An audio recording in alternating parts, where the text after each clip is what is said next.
Welcome to the program. This is the Black Ponder. I'm Neil Trotter. And in this installment of the program, we return to the topic of feminism. And we're going to do that via a discussion of this classic text right here. It's called The Second Sex by Simone de Beauvoir. So occasionally, I will get a comment on a video, particularly my videos on feminism. And these commenters, they'll speak along the lines of, feminism is not really an actual philosophy. It's more of a quack ideology put forth by angry and frustrated women venting about trivial matters that don't really apply to the real concerns of life. It'll go along the lines of something like that, these comments. And I would argue that if you think feminism is not a philosophy, then you probably never read this book. Because this book right here is a breakdown of feminism as a philosophy. So feminism, like the activist movement itself, that's what feminism is, an activist movement. This book talks about the philosophy behind that activist movement. Now, it's not perfect. It's not a perfect book. This is a classic of second wave feminism. So it doesn't address the issues that are put in the forefront by third wave feminism. Stuff like gender as a spectrum, transgender identity, the issues put forth by black feminism, like intersectionality. Very, very important topics, which we will go into in later videos for sure. So this book is lacking that, but does this book stand the test of time, as they say? Is it relevant to today? Has it aged well?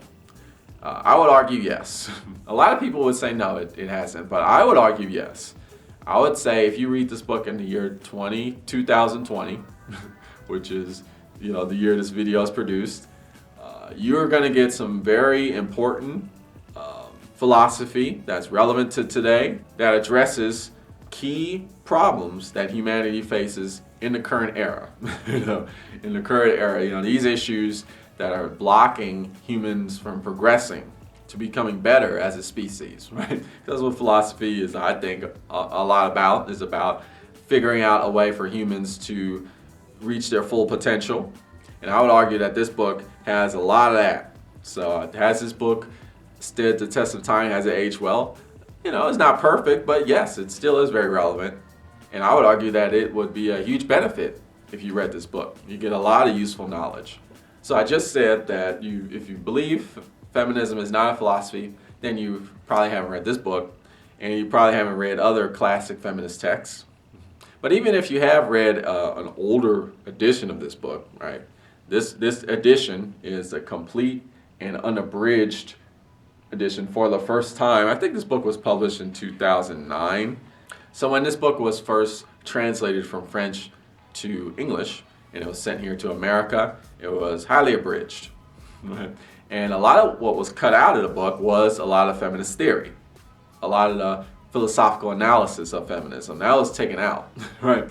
So in that way too, many people miss feminism as a philosophy because a lot of that is actually censored out or taken out or cut from text, and you never get exposed to that.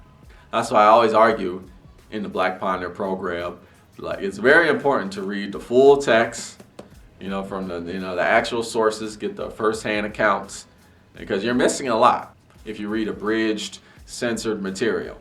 So is feminism a philosophy? Absolutely. Not only that, it's a very important philosophy, and I think this is where philosophy as a whole needs to go toward this direction, right? To make it more applicable to the problems that are facing today, right? Because the greatest challenges that we face today are social challenges. And feminism is all about tackling these social problems.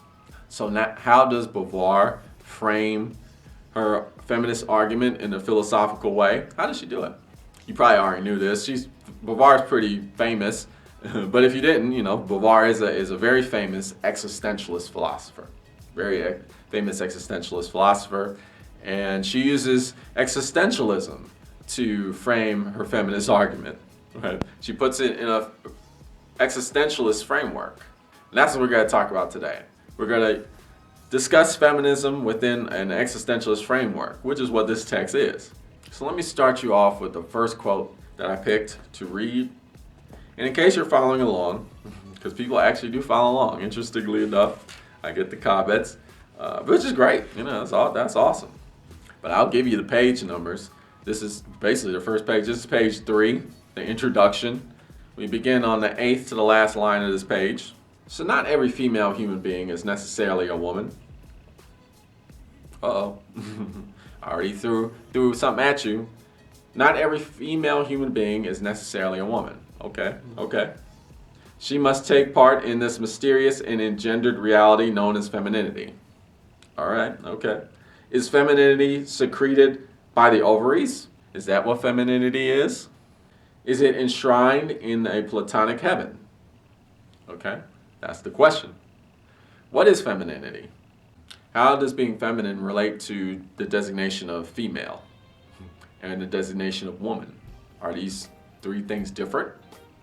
All right, let's continue. We got to skip a line here. Although some women zealously strive to embody it, the model has never been patented. It is typically described in vague and shimmering terms, borrowed from a clairvoyant's vocabulary. We're talking an artist, poetry, a novel. What does it mean to be a woman? We get into this artistic language, but is there a definitive scientific definition? I'll continue. Page 4. Biological and social sciences no longer believe that there are immutably determined entities that define given characteristics like those of the woman, the Jew, or the black. Okay? What does that mean? Let's stop there, and I'll just consult my notes here. Gender and race, this is what I wrote. Gender and race are social abstractions that create actual realities. Okay. Right. And I've talked about this before on the Black Ponder. The concept of race, right? Is race a scientific term? No. How is race determined? It's determined by social construct. It kind of has to do with your skin tone, but there's all these social abstractions like 1-drop rule for black people, or black people with very light skin tones, or there's some Jewish people even who are black, who have dark skin. It's all these social constructs that determine what your race is. It's not really scientifically defined. Likewise, we can see the same thing with gender. It's not really scientifically defined. We have notions of female, male based off of sex organs, right? But are sex organs a sole determining factor of the identity of woman, man? That's a question. But let me continue. Science considers characteristics as secondary reactions to a situation. Okay, italic, situation.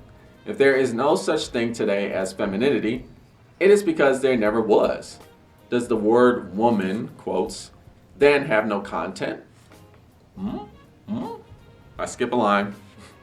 Women are, among human beings, merely those who are arbitrarily designated by the word woman. A designation. You are a man and you're a woman. Why? Because you have a penis and you have a vagina. So this is how we designate the term woman and man. But the reality, what it means to be a woman in this world and what it means to be a man in this world has already been determined by society. Right? You kind of have no say. You might be something else. You might be something else. The truth of your being might not fall in line with what it socially means to be a man, what it socially means to be a woman. Like the fact that you have a penis or the fact that you have a vagina, that doesn't determine all of your other characteristics, right? That may also be considered feminine or masculine. You see where I'm going with this? If not, well, we'll continue. This is the end of the 17th line, page 4 we're still at. Certainly, woman, like a man, is a human being, but such an assertion is abstract. The fact is that every concrete human being is always uniquely situated. To reject the notions of the eternal feminine, the black soul, or the Jewish character, okay, these are social constructions. The idea of femininity is a social idea. What does it mean to be black? I'm a black man. What does that mean? It's a social construct.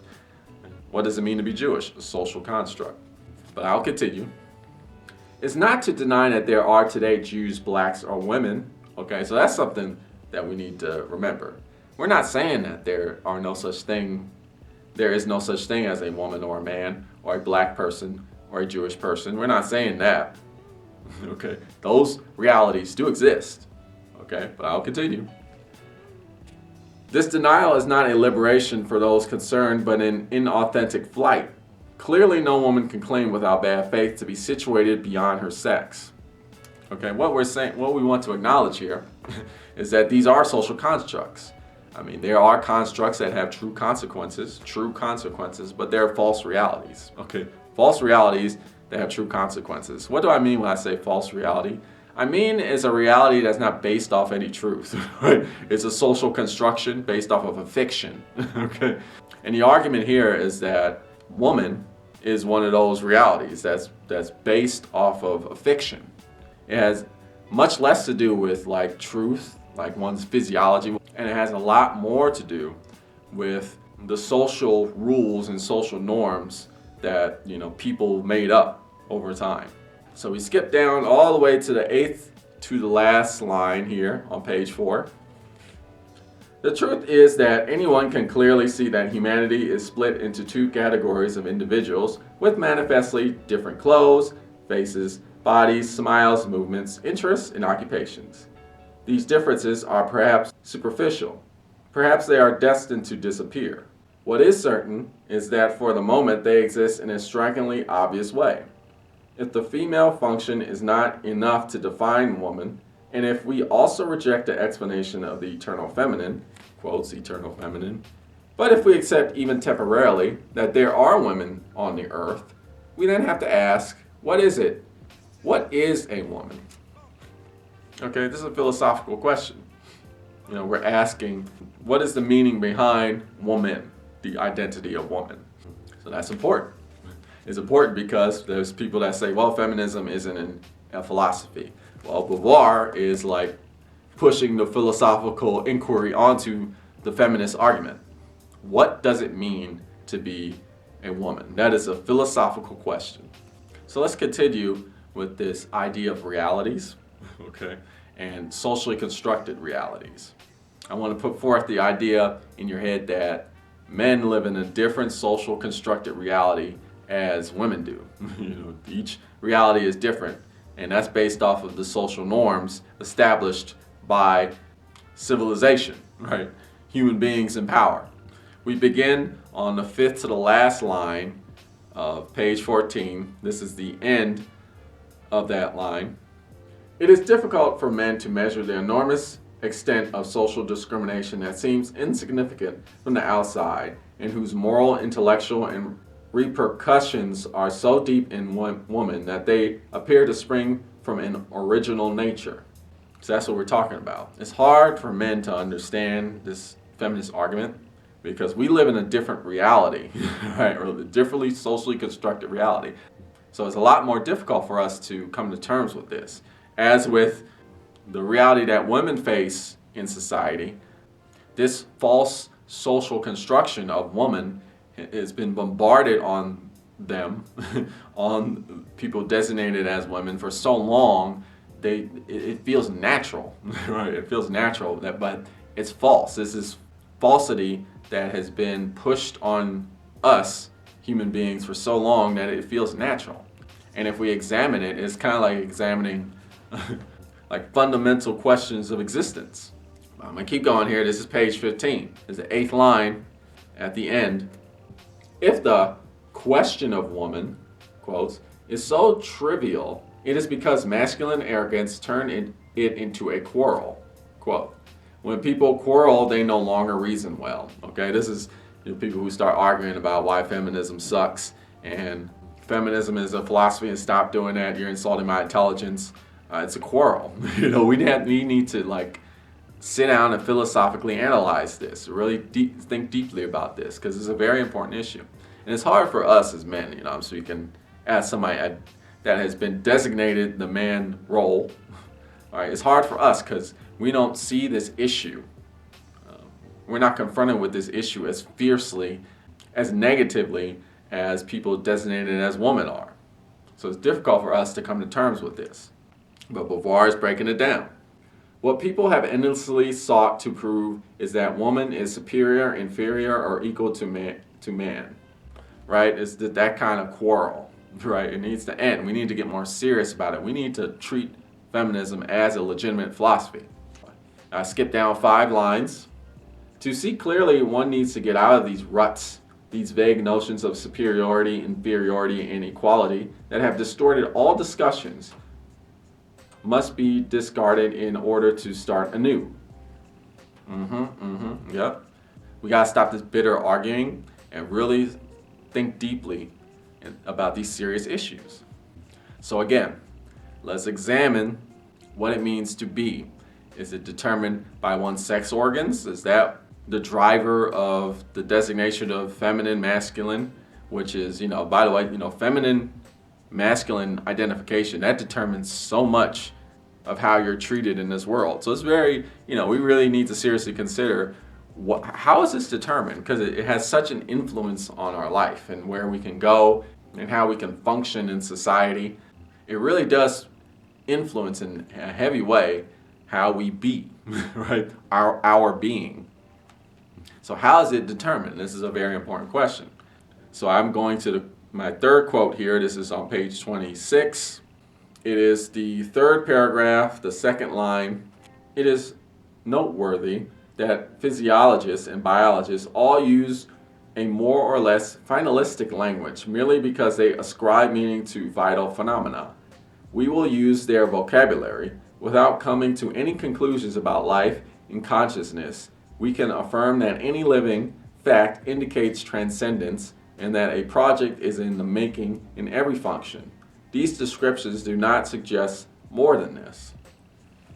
So what are we talking about here? Well, let me consult my notations in the margins. This is what I wrote.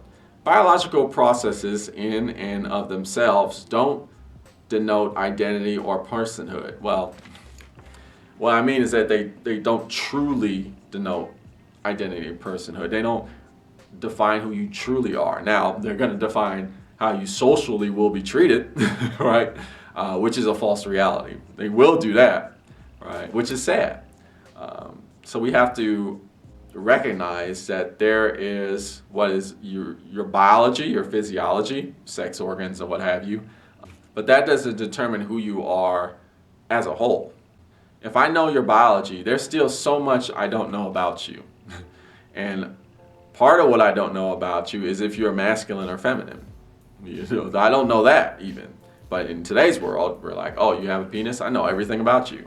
Right? You're a man, you this, and this. Oh, you don't have one? Oh, you're a woman. So you do this, and you are this, and this. And if you're not that, you're going to face some serious social consequences. And this is what we're getting at here. So let's continue with this discussion of physiology, biology, as a determiner of identity, as a determiner of being. How one bees in the world. How can one express themselves? Or more importantly, how one is allowed to express themselves. In what way does physiology determine this? In what way does biology determine this? I advance to my fourth quote. This is page 44. We start at the top. Many of these characteristics are due to woman's subordination to the species. This is the most striking conclusion of this study. She is the most deeply alienated of all the female mammals, and she is the one that refuses this alienation the most violently. In no other is the subordination of the organism to the reproduction function more imperious nor accepted with greater difficulty. Crises of puberty and of the menopause, monthly curse, quotes, talking about period cycles, long and often troubled pregnancy, illnesses and accidents are characteristic of the human female. Her destiny appears even more fraught the more she rebels against it by affirming herself as an individual. The male, by comparison, is infinitely more privileged. The genital life does not thwart his personal existence.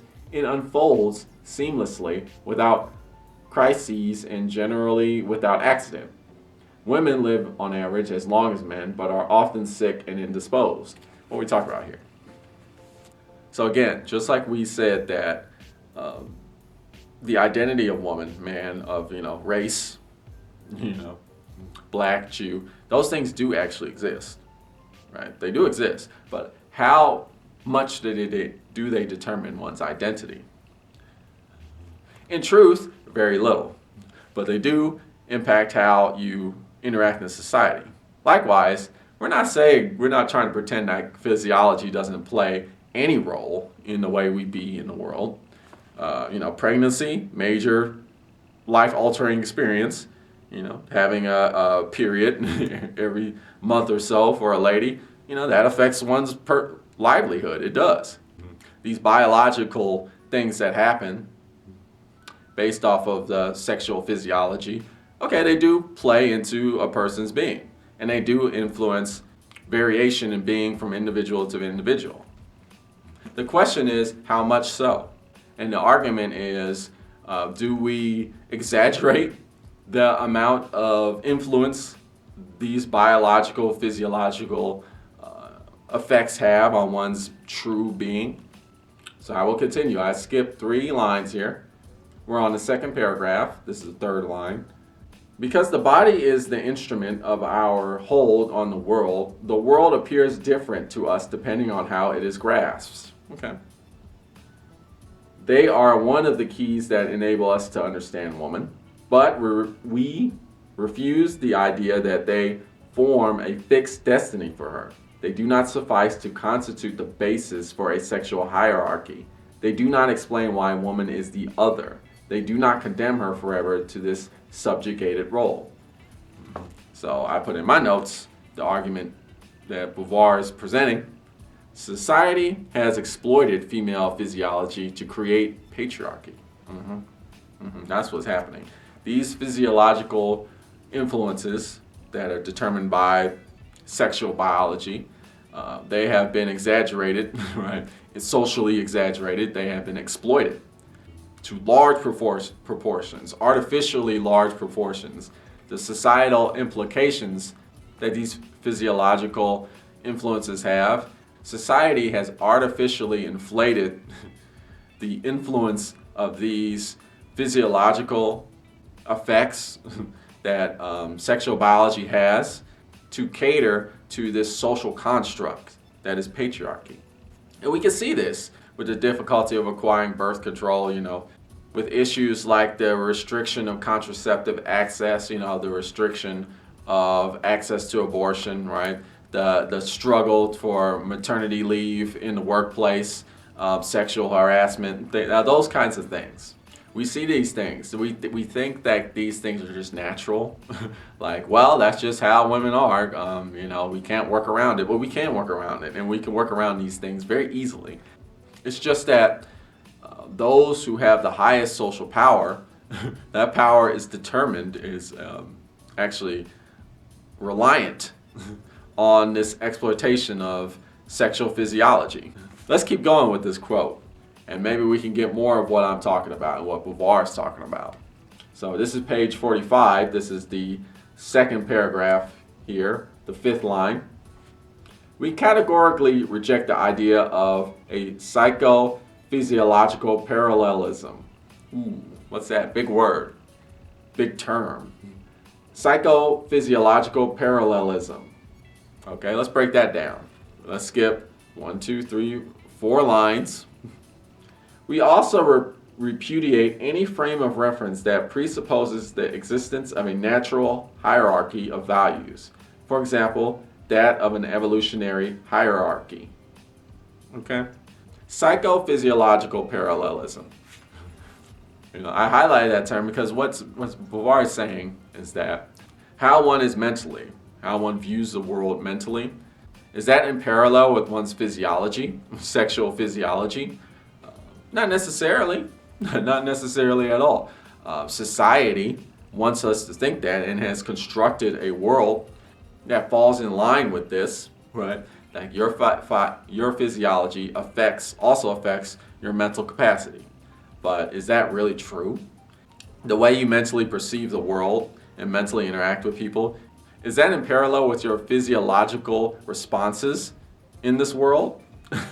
No. But society constructs this fabrication, this fiction, that we believe so.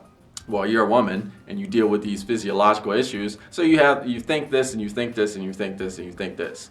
Man, we don't have to deal with these physiological issues that women deal with. Therefore, we're able to be more free with our mental ability and our mental capacity, and we can do these things that women can't.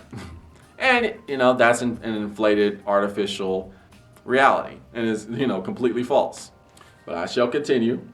Here we are at the sixth to the last line on page 45.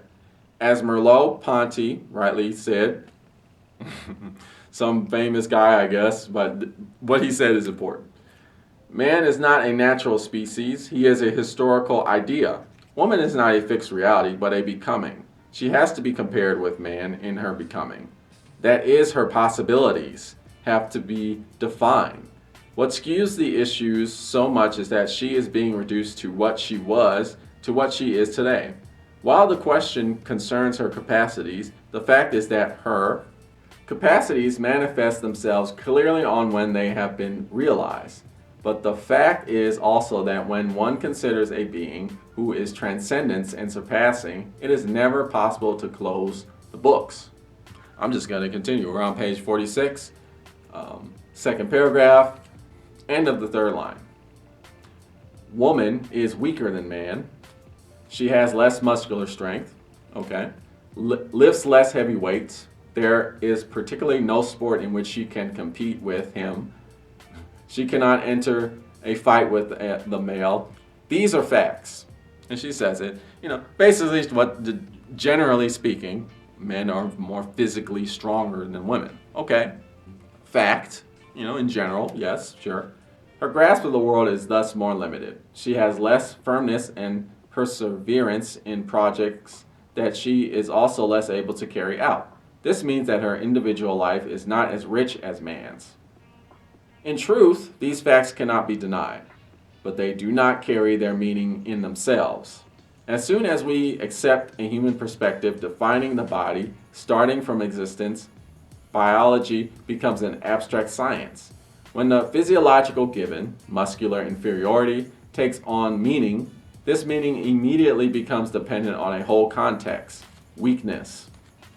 Is weakness only in the light of the aims man sets for himself, the instruments at his disposal, and the laws he imposes? If he did not want to apprehend the world, the very idea of a grasp on things would have no meaning. When in this apprehension, the full use of body force above the usual minimum is not required. The differences cancel each other out. Where customs forbid violence, muscular energy cannot be the basis for domination. Existential, economic, and moral reference points are necessary to define the notion of weakness concretely. And then we refer to my notes. Patriarchy is a fiction where violent domination is priority. In this fiction, physical strength is king. Okay, so what's being said here is that, generally speaking, women are not as strong as men physically, muscular, right? So, a socially constructed world was created by powers that be, people who have social powers that are very high, right? They created a world where physical strength is king. That matters most, or that is a primary matter of importance, physical strength. We worship physical strength. Physical strength is God, right? And so we exploit this physiological truth. But in reality, the truth of the matter is this really important? Is physical strength really important in today, in the modern era, right? When we have such a dominance on technology that machines can do a lot of work for us, right? And so then we can concentrate on more important matters, not trivial work, right? But figuring out what does it really mean to be a human being. Does physical strength really matter in the pursuit of what it means to be a human being? No, right? But we are in this backward state where we focus on these physiological facts as if they are the definition of life or what it means to be. And that's just not the case in the modern era. So we're living in a world that's backwards. The social constructed reality is a world that refuses to acknowledge what it truly means to be, like the important aspects of human being. I skipped to the second to last line here on page 46. In humanity, individual possibilities, quotes, depend on the economic and social situation. In my notes, the context of patriarchy subordinates women. In this constructed framework, physiology is prioritized, not the mental, the spiritual, the emotional. Those things are not prioritized. Only the physiological is prioritized. But the emotional, the spiritual, the mental, these are what's most important about human being, a human person, right? Being a person. Those are much more important than one's physiology. But I continue. This is page 48. We are at the fourth line of the last paragraph. The woman's body is one of the essential elements of the situation she occupies in this world. But her body is not enough to define her. It has a lived reality only as taken on by consciousness through actions and within a society. Biology alone cannot provide an answer to the question that concerns us. Why is woman the other? The question is how, in her, nature has been taken on in the course of history. The question is what humanity has made of the human female. These are important questions. And I take it to page 49. This is the last sentence of the first paragraph. Nature does not define woman. It is she who defines herself by reclaiming nature for herself in her affectivity. Okay, that's important. What does it mean to be? It means reclaiming oneself by affecting nature or the world. You know, it isn't, nature doesn't determine one's being. I mean, it has an influence in one's being, but it doesn't absolutely determine one's being. Your being is determined by how you affect the world. Let's go to page 68 here. This is the fifth set of quotes I picked. This is the second paragraph where I begin. So we reject Freud's sexual monism and Engels' economic monism for the same reason. Okay, we're talking about Sigmund Freud. We're talking about Frederick Engels. A psychoanalyst will interpret all woman's social claims as a phenomenon of masculine protest. For the Marxist, on the other hand, her sexuality only expresses her economic situation in a rather complex, roundabout way. But the categories clitoral and vaginal, like the categories bourgeois or proletarian, are equally inadequate to encompass a concrete woman. Underlying the personal, emotional conflicts as well as the economic history of humanity, there is an existential infrastructure that alone makes it possible to understand in its unity the unique form that is a life. Freudianism's value derives from the fact that the existent is a body. The way he experiences himself as a body in the presence of other bodies concretely translates his existential situation. Likewise, what is true in the Marxist thesis is that the existence ontological claims take on a concrete form based on the material possibilities offered to him, particularly based on those that technology opens to him. But if they are not incorporated into the whole of human reality, sexuality and technology of themselves will fail to explain anything. And I skip 4 lines. To discover woman, we will not reject certain contributions of biology, psychoanalysis, or historical materialism, but we will consider that the body, sexual life, and technology exist concretely for man only insofar as he grasps them from the overall perspective of his existence.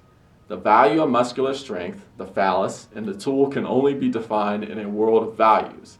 It is driven by the fundamental project of the existent transcending itself toward being. And I write my notes. Man and woman are definitions that only exist within a constructed framework.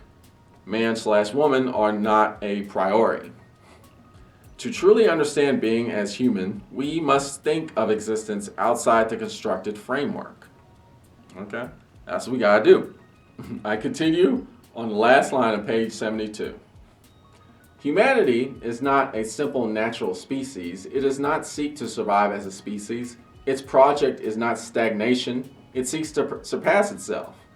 So in this way, and I'm just consulting my notes here, this is how identity, being, transcends biology. Human beings, we're different from other species, right? Because we have this human quality, this drive to transcend, this drive to self-actualize and transcend our biology. We're not just here to survive and that's it. I continue on page 74. This is the second paragraph. On a biological level, a species maintains itself only by recreating itself. But this creation is nothing but a repetition of the same life in different forms. By transcending life through existence, man guarantees the repetition of life. By this surpassing, he creates values that deny any value to pure repetition. Okay, being is not recreating realities, but constructing truth. Okay, let me continue. This is the third to the last line of the second paragraph. Her misfortune, people identified as woman by society, is to have been biologically destined to repeat life, while in her own eyes, life in itself does not provide her reason for being. And these reasons are more important than life itself. And I put in my notes.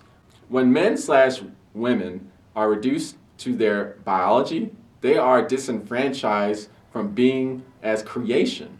They cannot create to actualize being. They're denied being human, right? They're just, an animal at that point. But being human means having the opportunity to self-actualize one's true being, true identity, and then to transcend, meaning to affect the world in a positive way. But let's talk more about a hyper-focus on the physiology and woman as other. We begin on the 8th line of the second paragraph of page 86. What was harmful for her was that, not becoming a labor partner for the worker, she was excluded from the human Mitzian. I don't know what that means, but basically the human experience. I know what she's getting at. That woman is weak and has a lower productive capacity does not explain this exclusion. Rather, it is because she did not participate in his way of working and thinking, and because she remained enslaved to the mysteries of life that the male did not recognize in her an equal. By not accepting her, once she kept in his eyes the dimensions of other, man could only become her oppressor. So I wrote, this idolatry of woman as other that has been exploited to subjugate women. I skipped down 7 lines. Venerated and revered for her fertility, being other than man, and sharing the disquieting character of the other, woman in a certain way kept man dependent on her even while she was dependent on him. Biological function dominates identity. This is my notes. Creating a framework of social economics. So let's talk about this other. Let's talk about why humanity creates an other, this need for an other. Let's talk about that. We are here on page 159. This is the 3rd line. She was thus concretely established as the other. This condition served males' economic interests, but it also suited their ontological and moral ambitions. Once the subject attempts to assert himself, the other, who limits and denies him, is nonetheless necessary for him. He attains himself only through the reality that he is not. That is why man's life is never plenitude and rest. It is lack and movement. It is combat. So, let's stop here for a minute and let's think about what's being said. The other was created by those defined as man, right? Because what happened in early human existence, somewhere along the line, physical strength became king and was worshipped, because this is when sophisticated technology wasn't developed yet, and physical strength was necessary to survive. A lot like, the animals that we see today in the animal kingdom. Physical strength determines who's got the most power within many animal species. That's what it was in human beings, and so physical strength was dominant, and men had that. But man, being human, we are human. Unlike other species, we have this drive, right? This drive to self-actualize, to express our being, and to transcend. And so what happened is that this drive was misplaced. It was mismanaged, right? The lust for power that, man had because of this worship of physical strength, this worship of physiology as king, they needed a way to transcend beyond that. So there was a designation of, well, who does not have the physical strength? Well, this identity called woman, we're going to create this, and this took place throughout the centuries, built over time in early man. We're going to define woman as this identity that's feminine and weak in terms of physical strength and all these other aspects, all these other things, right, that we associate women as today. And this is not man, right? Man is what really is human, and then woman is just what man uses to actualize humanity. And that's what's important, right? Woman is a saying, women is the backbone of man. That's a saying, right? It's a man's world, James Brown song. It ain't nothing without woman, sure, all the rest of those lyrics, but it's a man's world. This is this notion, right? But woman was designated as this object to realize humanity, for man to realize his humanity. That's what happened. This drive to transcend was fueled by this objectification of woman, this othering of woman. So really what happened was a mismanagement of this drive, this unphilosophical analysis of this desire that all humans have to actualize our being and then transcend reality to make it better. So this is how this othering happened. Let me continue. Facing himself, man encounters nature. He has a hold on it. He tries to appropriate it for himself, but it cannot satisfy him. Either it realizes itself as a purely abstract opposition, it is an obstacle and remains foreign, or it passively submits to man's desires and allows itself to be assimilated by him. He possesses it only in consuming it, that is, in destroying it. In both cases, he remains alone. I skip one sentence. The other is present only if the other is himself present to himself. That is, true alterity is a consciousness separated from my own and identical to it. It is the existence of other men that wrests each man from his eminence and enables him to accomplish the truth of his being, to accomplish himself as transcendence, as flight toward the object, as a project. But this foreign freedom, which confirms my freedom, also enters into conflict with it. This is the tragedy of unhappy consciousness. Each consciousness seeks to posit itself alone as sovereign subject. Each one tries to accomplish itself by reducing the other to slavery. So what Beauvoir is getting at here is that this othering, it doesn't work. It doesn't achieve the transcendence, the making the world better, to making a better reality. This is a drive that all humans have, and this mismanagement of the satiation of this drive does not give a result that actually satiates the drive. Man objectifies woman to accomplish his human being, to transcend nature, reality, right? But it doesn't work. And this is the great sadness of our time.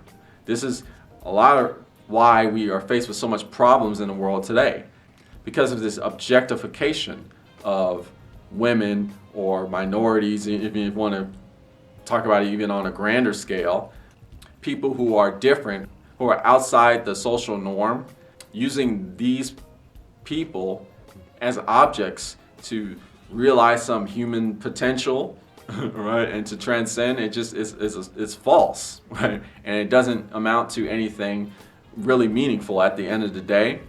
So there's a collapse, right? There's a lot of problems and negative impacts and consequences that happen as a result of that.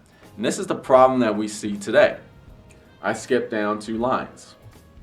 The conflict can be overcome by the free recognition of each individual in the other, each one positing both itself and the other as object and as subject in a reciprocal movement. And so I put on my notes, acknowledging ecology as truth. Acknowledging that there is no other, right? We all are subjects in reality, and we're all trying to actualize our being to transcend, right? To make the situation that we're in better. And we can do that by acknowledging the subject in every one of us, right? To acknowledge the true nature of every single person and to collaborate together to make the world better. But we don't do this today. See, this is what the philosophical message of feminism, and this is what Beauvoir is getting at. Now I am on page 160. This is the 3rd line. Put into other words, man attains an authentically moral attitude when he renounces being in order to assume his existence. Through his conversion, he also renounces all possession, because possession is a way of searching for being. But the conversion by which he attains true wisdom is never finished. It has to be made ceaselessly. It demands constant effort, so much so that, unable to accomplish himself in solitude, man is ceaselessly in jeopardy in his relation with his peers. His life is a difficult enterprise whose success is never assured. I put in my notes, being as possession of other is a false reality that must be rejected in pursuit of truth. And here we are, the argument that Beauvoir puts forth. She says that somewhere along the line, humanity said, we will other a part of reality, those who have the least social economic power, they will be the other. And we will use them, we will objectify them to understand what it means to be human, to realize our true human potential, and then make the world a better place. But that's not going to make the world a better place. Not only is that not going to make the world a better place, that's not going to give you any true understanding of what it means to be a human being. It's going to expose the negative aspects of human being, that it will do. But the truth behind what it means to be a human being, we still don't know what that's about. The only way we can achieve those goals, making the world a better place and understanding what it means to be truly human, is to acknowledge people for who they really are, the true nature of people. We must stop othering people. We must stop objectifying people, because that's not what's true, right? People are not objects. When you use falsehood to create results, those results are then false. And ultimately, they lead to nowhere. They lead to negativity. So let's talk about the true nature of things, right? Women not as an object to serve man, right? But as a subject to serve herself and in turn serve the betterment of humanity. What effect does this have? Well, we're going to go to our 9th set of quotes here. On page 202, this is the second to the last line where I begin. Woman has been compared to water, in part because it is the mirror where the male narcissist contemplates himself. He leans toward her with good or bad faith, but in any case, what he wants from her is to be outside of him, all that he cannot grasp in himself, because the interiority of the existent is only nothingness, and to reach himself, he must project himself onto an object. Woman is the supreme reward for him, since she is his own apotheosis, a foreign form he can possess in the flesh. It is this incomparable monster himself that he embraces when he holds in his arms this being who sums up the world and unto whom he has imposed his values and his laws. Uniting himself, then, with this other, whom he makes his own, he helps to reach himself. The woman is the other in which the subject surpasses himself without being limited, who opposes him without negating him. Right? So this is, we're talking about how humanity has othered woman to create this false sense of being. Right? This is what that was about. But now I'm going to go to the second to last paragraph here on page 203. It is only by a negative relation to her that man is rendered productive in his ideal endeavors. Let me skip a sentence. This means that woman is necessary as long as she remains an idea into which man projects his own transcendence. But she is detrimental as objective reality, existing for herself and limited to herself. And I'll skip to the last paragraph. Because she is false, infinite, ideal, without truth, she is revealed as finitude and mediocrity, and thus as falsehood. What does that mean? Let me consult my notes. When the social construct of woman is revealed as false, this threatens power, whose foundation is that construct. And that's what we talked about. We talked about how this othering has fueled people who now have the social economic power, the most, the 1% as opposed to the 99%. The issue is that elite bourgeois class, or whatever you want to call them, they have all this social economic power. Sadly, that does nothing to reveal the true nature of what it means to be a human, and it really doesn't make the world a better place. That's the sad truth of it. So the issue is getting rid of this false constructed reality, which is going to remove the social economic power of those elite people. And that's why it's so hard to do this, right? To break down this false construct. But it needs to happen for us to understand our true nature as human beings and to make this world a better place. So how do we be true to ourselves? How is that going to even happen when we live in this falsely constructed society where people are being othered to gain social economic power but realize a false sense of themselves, this sad trade-off that ultimately hurts humanity more than it helps it? How do we even begin to go toward a more truthful existence? Well, what does it even mean to live a truthful existence? I go to page 269. This is the last paragraph of that page. What is called mystery is not the subjective solitude of consciousness or the secret of organic life. The word's true meaning is found at the level of communication. It cannot be reduced to pure silence, to obscurity, to absence. It implies an emerging presence that fails to appear. To say that woman is mystery is to say not that she is silent, but that her language is not heard. She is there, but hidden beneath veils. She exists beyond these uncertain appearances. Who is she? This is the second paragraph of page 270. The fact is, deciding who she is would be quite awkward for her. The question has no answer, but it is not that the hidden truth is too fluctuating to be circumscribed. In this area, there is no truth.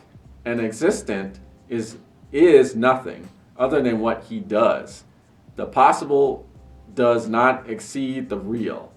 Essence does not precede existence in his pure subjectivity. The human being is nothing. He is measured by his acts. Masculine pronoun, he is used in a universal way. So Beauvoir is saying he as like man, right? It's human beings. And what she says here is that the true nature of a person, how do we determine that? We determine it by how that person acts. There is no essence, if you will. This is what she argues. There is no identity from within. That identity is created through action. So the issue is that we have to be allowed as people to act freely. And by acting freely, this is how we discover our true nature. that nature needs to be an act. That true being that we are, it needs to be acted out. It's not determined beforehand. I now continue from page 271. This is the third line. For many women, the roads to transcendence are blocked because they do nothing. They do not make themselves be anything. They wonder indefinitely what they could have become, which leads them to wonder what they are. These are italics I'm emphasizing, putting emphasis on. It is a useless questioning. If man fails to find that secret essence, it is simply because it does not exist. I read you my notes. There is no essence of a person. Rather, a person is who they are because they act. If they don't act, they do not be. Being is action. The truth behind a person, the meaning of somebody, is how they act freely. But if they're not free to be who they truly are, then they can't act in a truthful manner, and they'll never be able to uncover who they actually are. This truth will be hidden from them. So being is dependent on the ability to act freely. This is a quote from page 279. This begins on the 12th line. When I use the word woman or feminine, I obviously refer to no archetype, to no immutable essence. So what is she referring to? Let me read you my notes. Femininity as a social construct to be performed according to social context, which varies based on culture. So femininity, what is femininity? It varies based on culture, but femininity and masculinity are acted out through action, through performance. These realities are performed. That's how they actualize. And the terms by which they are actualized are dictated by society's norms. So the next quote I'm going to read you is from page 283, starts at the beginning, and it's the famous quote from this book. One is not born, but rather becomes woman. But let me give you some more context. We're not going to just stop there like everybody else. Let me give you some more context. No biological, psychic, or economic destiny defines the figure that the human female takes on in society. It is civilization as a whole that elaborates this intermediary product between the male and the eunuch that is called feminine. Only the mediation of another can constitute an individual as an other. My supplementary notation here. There is no innate feminine instinct. Rather, society constructs a feminine role that is then enforced upon being. Okay, but I'll continue. I'm skipping down 3 lines. They apprehend the universe through their eyes and hands and not through their sexual parts. Okay? Again, being is not ultimately determined by physiology, right? Biology. It is determined by the apprehension of the universe through their eyes and hands. They're acting out in the world. I'm going to skip all the way down to fourth to the last line here. It is not because mysterious instincts immediately destine her to passivity, coquetry, or motherhood, but because the intervention of others in the infant's life is almost originary, and her vocation is imperiously breathed into her from the first years of her life. The social constructs, these social norms that determine what is feminine and what is masculine, is enforced the day a human being is born. So they don't even have the opportunity to discover who they are. They're already told by social norms who they are based off of their sexual parts. Right? You know, this isn't an instinctive drive. It's a ingrained drive, right? Ingrained by social pressure. Okay, so we're talking about being as action. So what kind of action? There's many ways an individual can act. So in what way should a human act to express their being? Let us advance to the next set of quotes that I've chosen here. I lost count. It's been long, but this is a big, huge book. We got to give a comprehensive explanation of the philosophy that's put into this feminist argument that Beauvoir is trying to put forth. All right? So we're now on page 683. I'll start at the beginning. The word love, quotation, has not at all the same meaning for both sexes. And this is a source of the grave misunderstanding that separate them. Okay, we're talking about love. Love is an action, right? And Beauvoir put love in quotes, and she's saying that it's different for men and women, this action of love.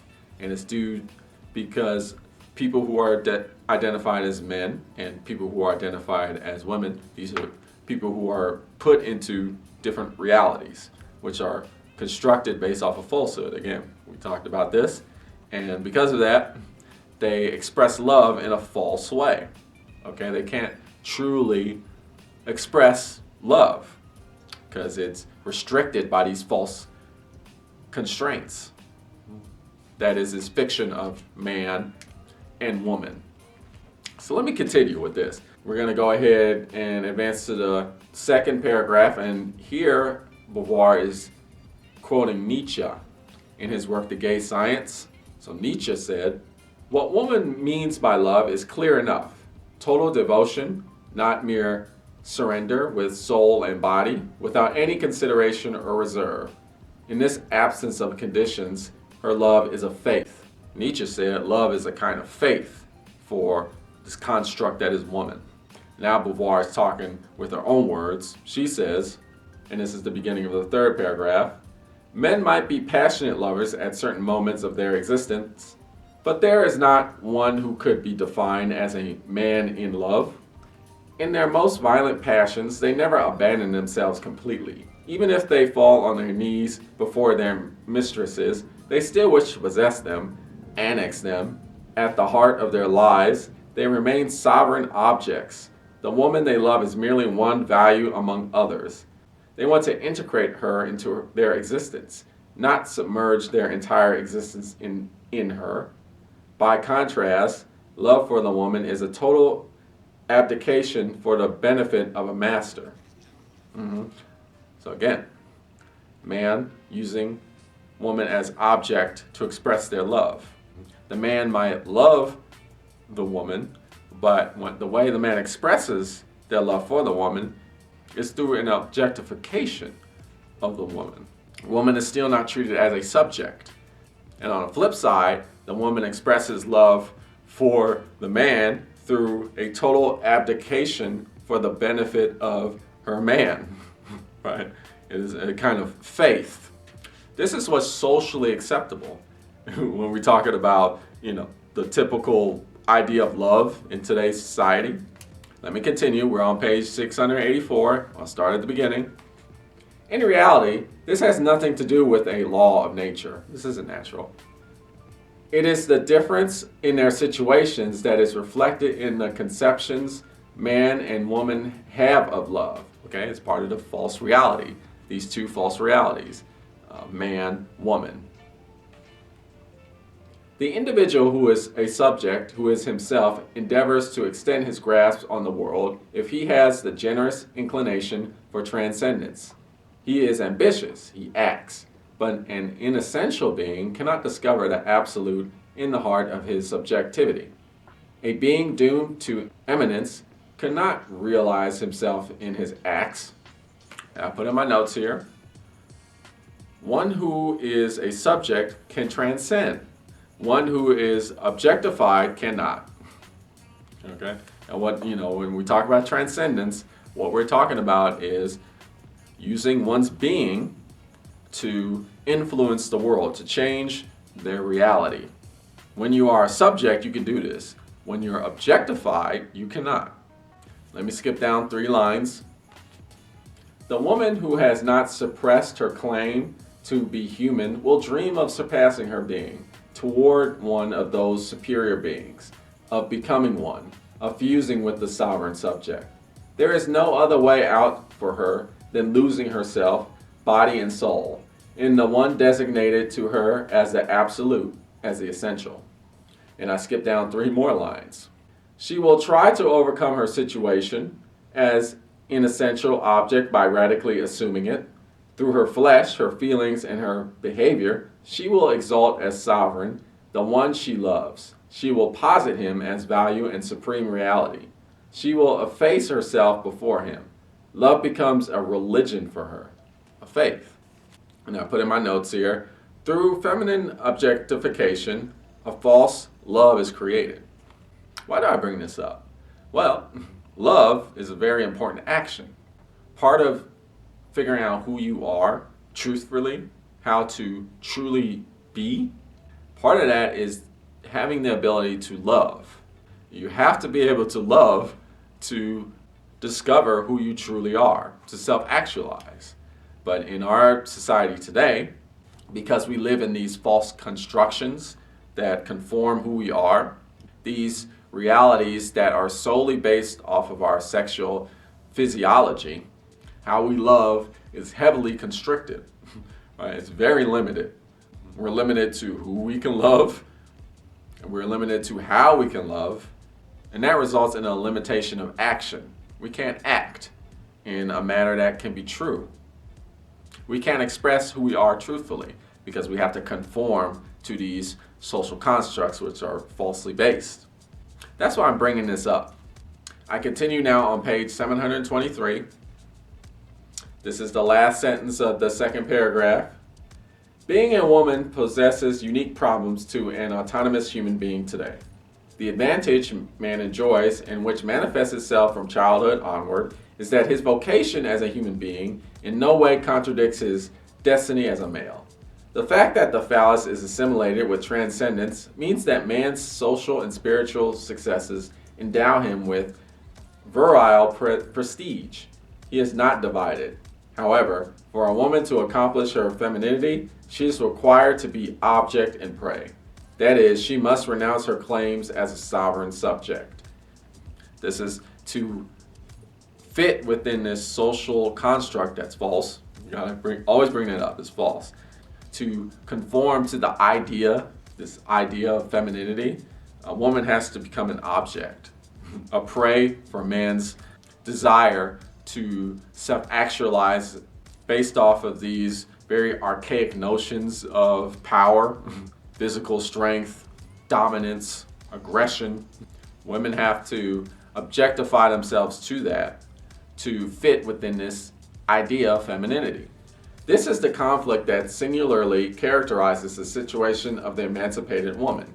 She refuses to confine herself to her role as female because she does not want to mutilate herself, but it would also be a mutilation to repudiate her sex. It would be a social mutilation. Right? You'd have to face some dire social consequences if you don't conform to the idea of femininity. Man is a sexed human being. Woman is a complete individual and equal to the male, only if she too is a sexed human being. Renouncing her femininity means renouncing part of her humanity. Misogynists have often reproached intellectual women for letting themselves go. But they also preach to them, if you want to be our equals, stop wearing makeup and polishing your nails. This is what is said among anti-feminists and misogynists. And Beauvoir's response is, this advice is absurd. Precisely because the idea of femininity is artificially defined by customs and fashion, it is imposed on every woman from the outside. Basically, you have to acknowledge that this social enforcement, these predefined definitions that don't really regard who you truly are and just assign you an identity, these are very extreme forces. And if you don't conform to these constructs, there's economic consequences that you have to deal with, there's social consequences you have to deal with, there's all types of extreme backlashes that happen to you if you don't conform. But let me continue. We're on page 724. This is the third line. The individual is not free to shape the idea of femininity at will. By not conforming, a woman devalues herself sexually and consequently socially because society has incorporated sexual values. Okay, that's an important line there. The individual is not free to shape the idea of femininity at will. A lot of times there's this notion of, oh, I'll redefine what it means to be feminine, or like, let's redefine what it means to be masculine. The issue is that these ideas serve a purpose. It's kind of like you build a house and you have the foundation and the house is already built. And now you're saying like, okay, let's just make a new foundation. Let's change the foundation up. But the house on top has already been built. If you change the foundation, the whole house might fall down, right? We have a whole society, a whole civilization that's built on this idea of femininity and masculinity. And if you try to change it up, something is going to collapse and fall on top of you. So you have to get more fundamental than that. We have to go even further. Before we even talk about what it means to be masculine and feminine, and let's change that up, let's talk about what it means to be a human being. And let's acknowledge how this construct of femininity and masculinity has built our society. Let's change the house that the foundation is built on before we start talking about the foundation itself. But I'll continue here with this idea. We skip down 5 lines. The adolescent girl often thinks she can simply scorn convention, but by doing so, she is making a statement. She is creating a new situation involving consequences she will have to assume. Whenever one ignores an established convention, one becomes a rebel. A flamboyantly dressed woman is lying when she ingenuously claims she is simply dressing to suit herself, and that is all. She knows perfectly well that suiting herself is an absurdity. Inversely, if she does not want to look eccentric, she follows the rules. Choosing defiance is a risky tactic unless it is a positively effective action. More time and energy are spent than saved.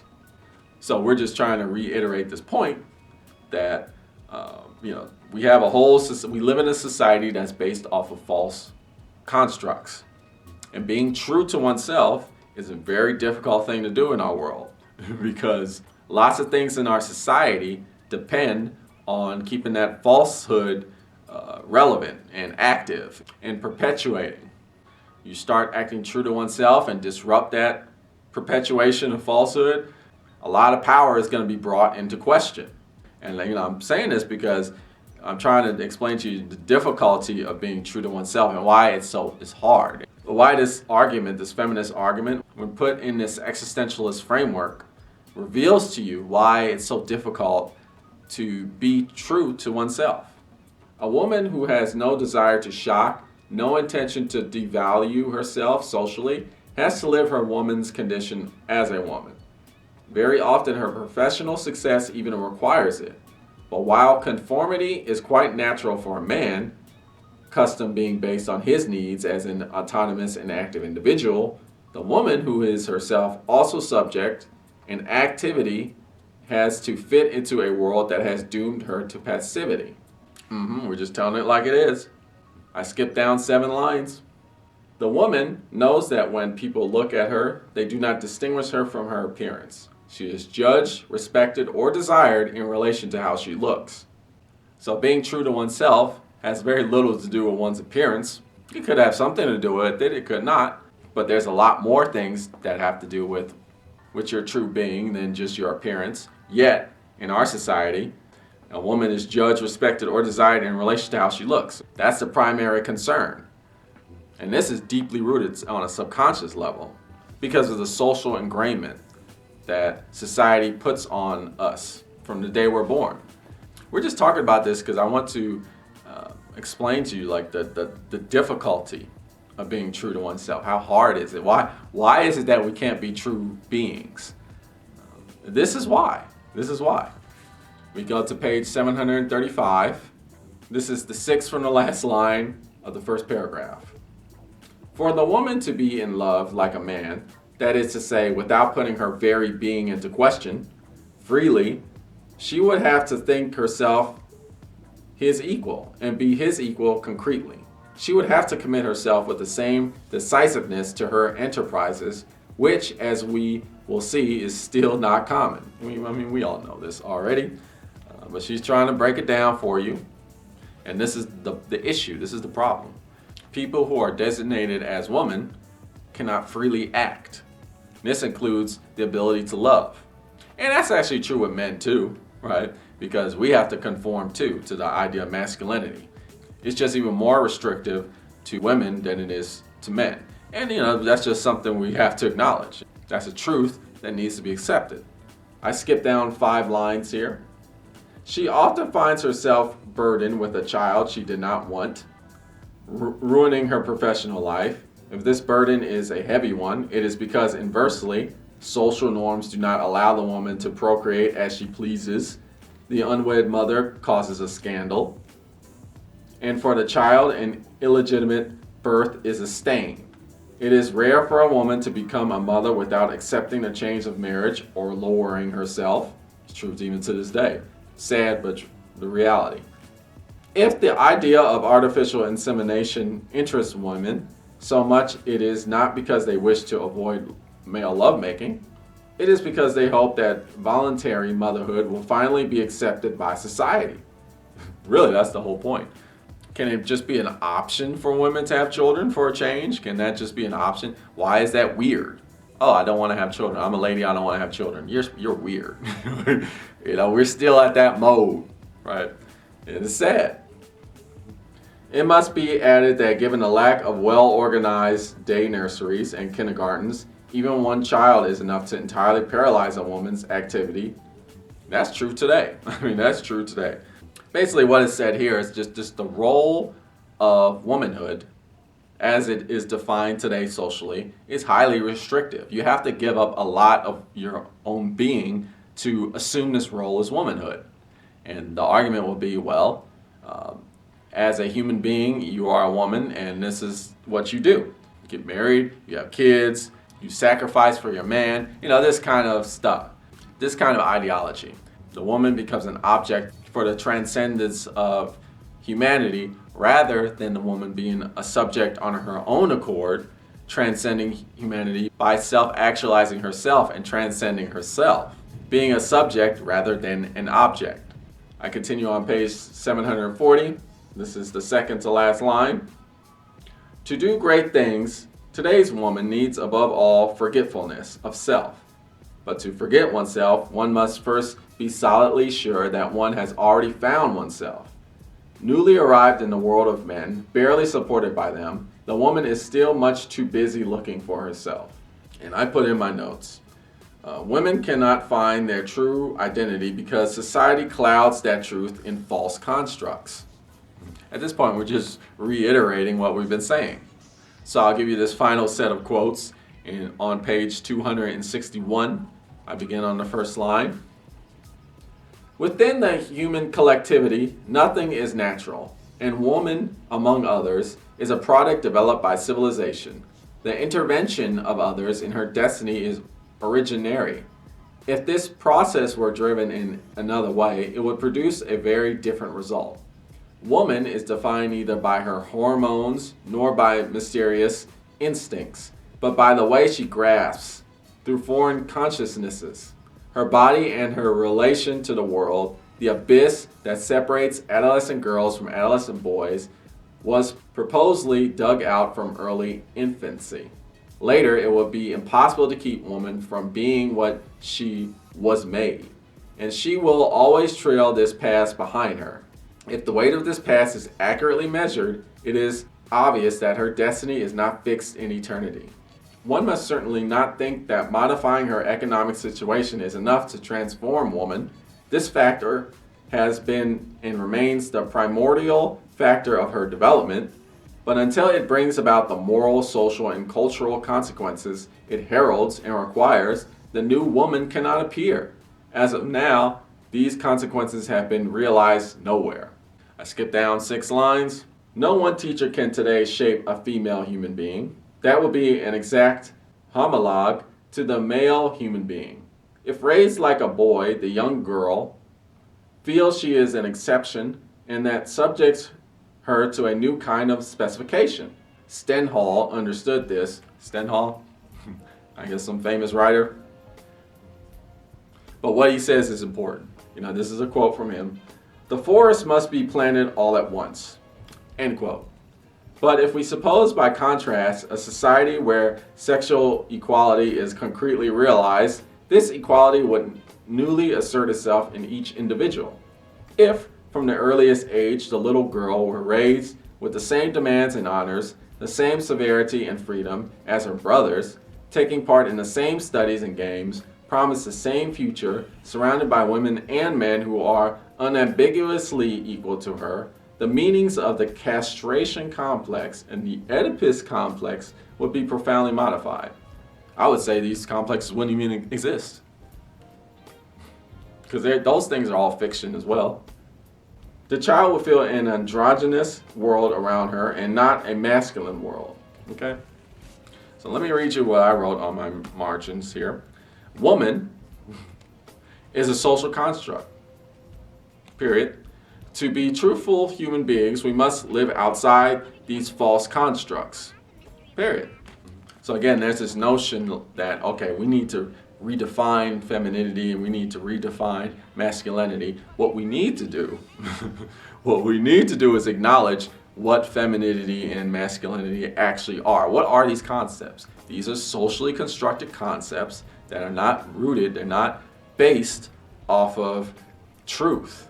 Okay? They're fictions that are heavily founded on sexual biology, differences in physiology among the two sexes, male, female. These differences, these variations have been inflated, right? They've been hugely exaggerated. It's not that they don't matter in the identity of a person. They do. They do have major influences. This is true. Not denying that physiology doesn't affect one. It does affect one. You know, sex organs do affect people. That's true. But they don't affect people to the degree that we have made it seem in our social reality. We've glorified, we've made the sexual organs as divine, right? They're gods, right? The phallus is the sole determining factor of identity, whether you have one or not. and the answer to that question, whether you have a phallus or not, dictates so much of how you will be in the society, what you are allowed to do in this society. We just need to tell it like it is. So this text, The Second Sex, is as much a work of existentialism as it is feminism. So it is as much philosophical as it is feminist. All right. The argument is that we cannot truly be.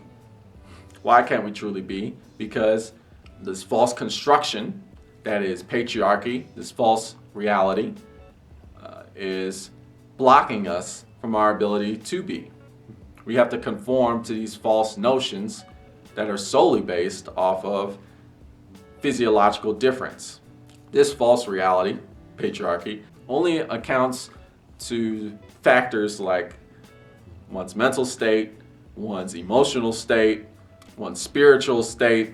These things are only taken into account at the very minuscule level. There's a huge amount of one's identity that is not even allowed to express itself, because the only thing that matters is physiological difference. That's all that matters, sex organs.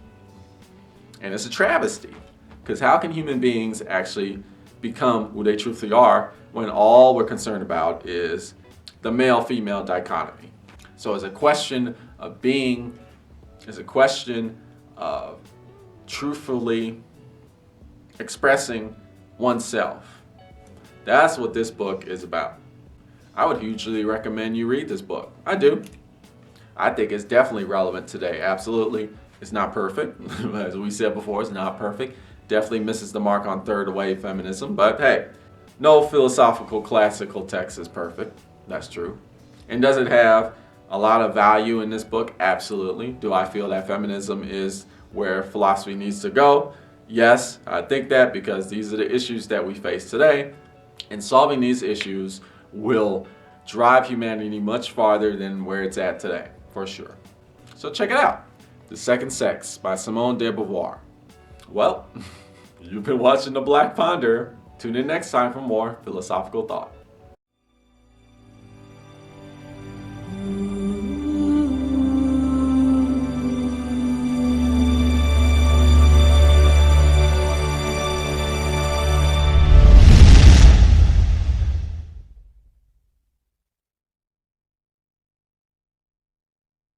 So the second sex is as much. I love it. I love it. I love it. I love it.